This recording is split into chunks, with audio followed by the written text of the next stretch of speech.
Hi, I'm Jason Reed. Have you ever had to pitch a project, an idea, or even yourself? Well, you probably know that it's not only challenging, but also nerve-wracking.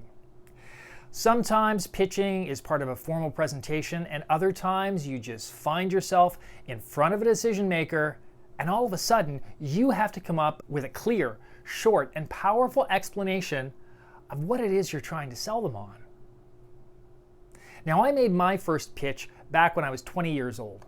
I won a screenwriting competition in Hollywood, and I suddenly got myself an agent and interest from production companies. My agent then booked me a pitch meeting with a big Hollywood producer, and I was told I'd only have 2 minutes. Now, I was pitching a complicated 2-hour feature film, so getting it down under 2 minutes was tough. I decided to sit down and write a flowery 2-minute summary of my screenplay. And it was perfect.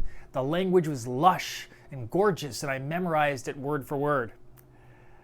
A few days later, I'm actually there in the producer's office doing the pitch. His assistant pulls out a stopwatch and says, "Okay, you've got 30 seconds, go." Click.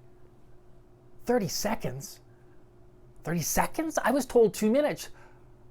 I have my pitch memorized word for word. There's no way I can share it in 30 seconds. I realize I'd have to start from scratch.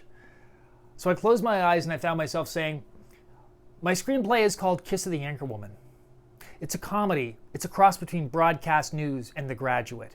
A young news writer is seduced by an anchorwoman whose husband happens to own the TV station. Boom! I had done it. Under 30 seconds, and the producer loved it. But it could have been a disaster. So let's look at what made this pitch actually work. So number one, it was in point form. Always construct your pitch in point form. Why? Because you never know how long you're going to have. Now, number two, when you're coming up with your points, include only the most crucial information that your audience needs to know to make their next decision. And finally, the third key point is this: keep your pitch conversational. That means you want to internalize, not memorize. To be authentic, you must use the sorts of words you would use in ordinary conversation. So in short, don't write your pitch, speak it based on the key points you identified, and practice it over and over and over again.